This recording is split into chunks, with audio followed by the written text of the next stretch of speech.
कहाँ से आए आप? छत्तीसगढ़ से। छत्तीसगढ़ से।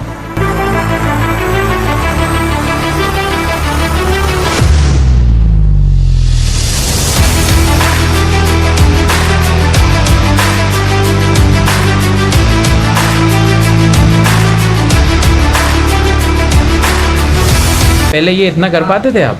नहीं कर पाती थी। अच्छा, कितने टाइम से ये परेशानी थी? नवंबर से पता नहीं। नवंबर से परेशानी थी, मतलब जो 6-7 महीने हो गए थे। जी जी। अच्छा, अभी अच्छा लग रहा है? यस।